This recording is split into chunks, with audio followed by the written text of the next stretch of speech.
And I would say to all of you, if you're ever facing a decision in your life, this is kind of a good rule of thumb, because you always have to ask yourself, is this not right for me, or am I just useless and lazy?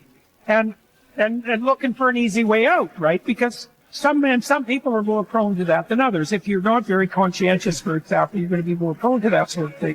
But it's good to keep yourself in check. And so maybe you're not doing very well in your job, and you think, well, I should either do a better job at my job, or maybe I should find a new job. And it's hard to do better at your job. And so then you might wonder if your decision to find a new job is just an escape. You have a better plan. And if the answer is no, well, that's not a very good plan. But if the rule is you'll only escape to something equally or more difficult, or more challenging, let's say, then kind of check yourself against your own temptation.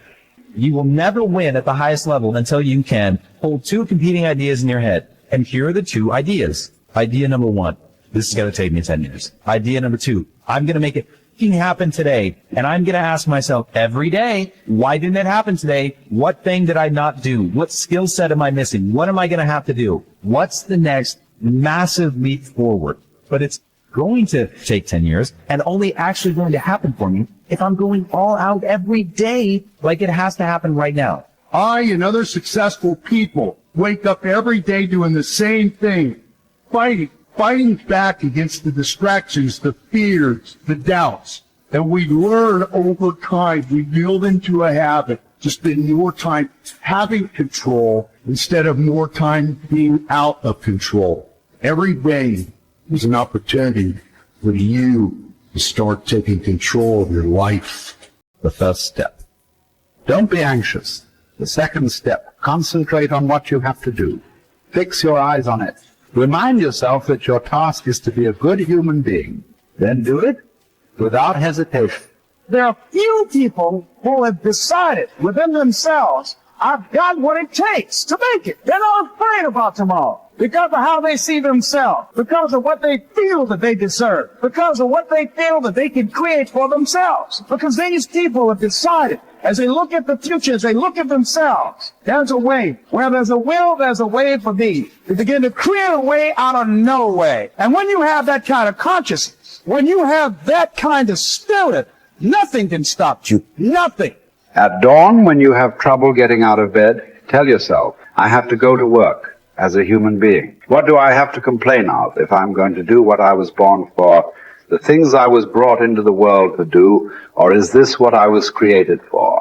To huddle under the blankets and stay warm, so you were born to feel nice. Instead of doing things and experiencing them, don't you see the plants, the birds, the ants and spiders and bees going about their individual tasks, putting the world in order as best they can, and you're not willing to do your job as a human being? Why aren't you running to do what your nature demands? You don't love yourself enough, or you'd love your nature too and what it demands of you. Casting aside other things, hold to the precious few. And besides, bear in mind that every man lives only the present, which is an indivisible point, and that all the rest of his life is either past or is uncertain. Brief is man's life, and small the nook of the earth where he lives. Brief, too, is the longest posthumous fate, void only by a succession of poor human beings who will very soon die and who know little of themselves, much less of someone who died long ago.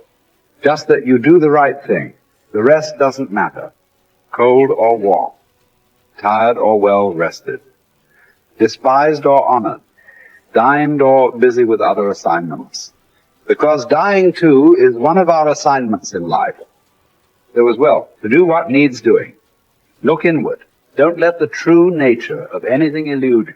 Before long, all existing things will be transformed, to rise like smoke, assuming all things become one, or be dispersed in fragments, to move from one unselfish act to another with God in mind. Only there, delight and stillness. When jarred, unavoidably by circumstances, revert at once to yourself and don't lose the rhythm more than you can help. You'll have a better grasp of the harmony if you keep going back to it. When another blames you or hates you, or people voice similar criticisms, go to their souls, penetrate inside and see what sort of people they are. You will realize that there is no need to be racked with anxiety that they should hold any particular opinion about you. When you wake up in the morning, tell yourself, the people I deal with today will be meddling, ungrateful, arrogant, dishonest, jealous, and surly. They are like this because they can't tell good from evil. But I have seen the beauty of good and the ugliness of evil, and have recognized that the wrongdoer has a nature related to my own. Not of the same blood and birth, but the same mind, and possessing a share of the divine, and so none of them can hurt me. No one can imprecate me in ugliness, nor can I feel angry at my relative or hate him. We were born to work together like feet, hands and eyes, like the two rows of teeth, upper and lower. To obstruct each other is unnatural. To feel anger at someone, to turn your back on him, these are unnatural. You want to begin to look out on your life and what you want for you. And I think that when we begin to focus in the area of what does it take for us to act, I think we can say events can inspire us to act. That particular event in his life, circumstances. A friend of mine, he wanted to do something and he just did not have the motivation and the drive and the confidence within himself. But his circumstances changed overnight through an acquisition of the company that he worked for.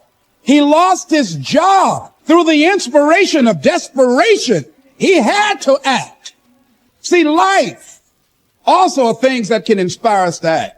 See, we don't have the courage, and that's what it takes, courage. It takes guts to do that which you know you need to do. If you don't have the courage to act, life many times will move on you and make you act. Life will whoop your butt so bad. You will be so miserable. You will catch so much hell. You say, yes, I will do it. What do you want me to do? Take me.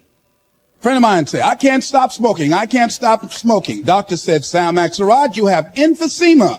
Sam never picked up another cigarette and said, look at those stupid people smoking. Sam, you did it for 35 years. How can you talk about people? Well, I was different. I'm trying to help them. They don't have to do the same thing I did. But be compassionate, Sam. Isn't it interesting how quickly we forget? So I'm saying that look at something in your life. It might be just writing a letter to somebody to say thank you. It might be just to apologize to somebody. I had a confrontation in the Penobscot building with a security guard there. He responded to me what I perceived as a negative way, and he and I engaged in an argument. I did not like the way I handled that.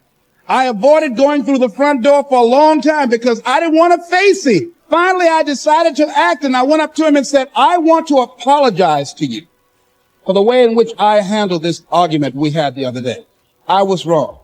I hope you accept my apology. He said, I do. And I said, thank you very much. I felt relieved. Now, when you decide to act, it's not always going to be like that. A friend of mine did some work for me. It was below par, to say the least. I knew that this guy was capable of doing better work. I knew that he also had a fragile ego.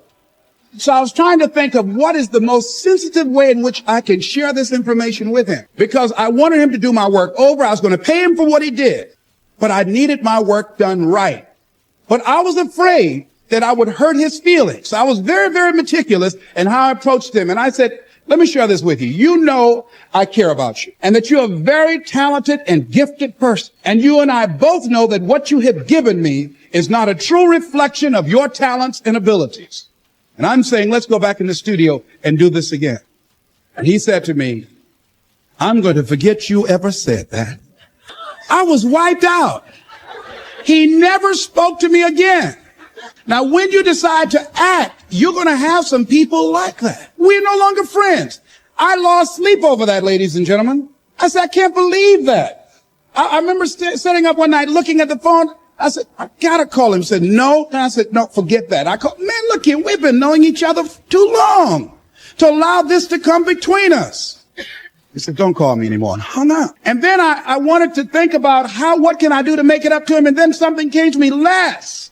What do you have to prove? See, many things we don't do is because of the fact we want people to like us. There's some necessary losses in life. When you decide acting in your best interest, you're going to lose some friends. Everybody's not going to approve of you. There's some people that won't like you. Who do you think you are? You're arrogant. What do you think you can do? You think you can get away with that? You're selfish. Thanks, I got that. It's my life. And so what I'm saying to you is that as you begin to look out on your life, this is challenging. This is not easy acting. So what are the things that we can begin to do to harness our will? Number one, you've got to bring it out and look at it. You got to take the power out of it. You've got to expose it to the truth. And the truth is that it has no power over you. So write down something you want to act on, but for some reason that you've been holding back, and look at it. The next thing is, ask yourself the question, is it helping you to continue to put it off? If it's an asset for you to continue to procrastinate, then continue to do that. But if it's a liability for you, if it's causing you some mental and some emotional challenges, or perhaps a financial problem, look at that. Examine that for what it is. Next step, ask yourself, what's blocking you? What's preventing you from acting? Why don't you have the courage to handle that? Why won't you face that? What are you running away from? What kind of avoidance behavior are you engaged in? Next is, what is the worst thing that can happen when you take action? So I looked at that. And I said, what's the worst thing can happen when I tell him this? He can say, I don't like you. And he did. Now what happened? I experienced that. I looked at that. I saw that. And guess what, ladies and gentlemen? I didn't die. My feelings were hurt a little bit. I lost some sleep about it. And sometimes I think about it when I drive past his house, but I'm still here. It's uncomfortable, but it's okay. It doesn't bother me anymore. I've gotten used to it now.